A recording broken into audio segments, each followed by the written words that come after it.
Close your eyes and watch your breath, all the way in, all the way out. Try long breathing to begin with, to energize the body. And if long breathing feels good, keep it up. If it doesn't, you can change. Try to see what rhythm of breath feels best for you right now. And then stay there. It's in the staying that you make a difference. As you think about the breath, you can think about other things, wander around, come back to the breath a little bit, wander around some more. It doesn't really change anything in the mind. You're trying to develop good qualities in the mind. We're beginning the new year right now, and it's good to think about what's going to be of value that you're going to do in the course of the year. And working on your mind is probably number one priority, because all the things of the world, material gain, status, praise, physical pleasures, they leave you very easily. And they always come with their opposite. Wherever there's material gain, there's going to be loss. Wherever there's status, there's loss of status. Wherever there's praise, there's criticism. Wherever there's sensual pleasure, there's pain. These things trade places back and forth. And if you're trying to find your happiness in the desirable side, you're going to meet up with the undesirable side as well. It's like a shadow. Wherever you go, your shadow goes with you. You can't tell your shadow to go away. Wherever you go, it follows you. So the bad side of the world follows the good side, and then the good side comes back and follows the bad side. So where are you going to find anything of real value or worth or substance? Well, in your own mind. But the mind needs to be trained. The mind isn't trained, it just follows around with whatever. Whatever strikes its fancy, it just goes right there. If the mind is trained, though, we can tell it to go someplace and stay, and it stays. Then you gain some control over your happiness.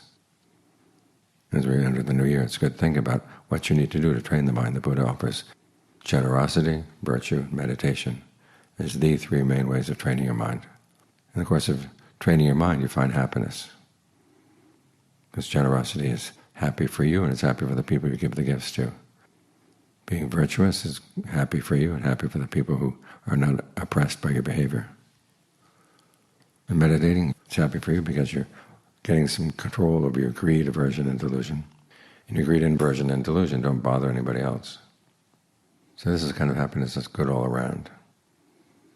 And it's training the mind to look for happiness in the long term. Because that, the Buddha said, is the beginning of wisdom. When you ask yourself, what would lead to my long-term welfare and happiness? Realizing that your happiness depends on your actions. And long-term is better than good-term, and long-term is possible. So you have to look to your actions. Where do your actions come from? They come from the mind. So the mind has to be trained so it knows what's going on inside when an impulse comes to do something. You want to know why you want to do it, what your purpose is. Although many times people ask, well, why did you do that? And you have to stop and think. You weren't thinking about it. You weren't just acting on impulse. If that's the way you live your life, it's like giving the keys of your car to a crazy person. The crazy person has no sense of where they want to go. They just get in the car and just drive. They end up running into things. You don't want to run into things in your life. You want to know where you're going and why you're going. And for that you have to train the mind. So give the mind some time every day, every day. You can brush your teeth every day, you can wash your face every day. Well, clean your mind every day as well. And that way, 365 days of the new year, you do that every day.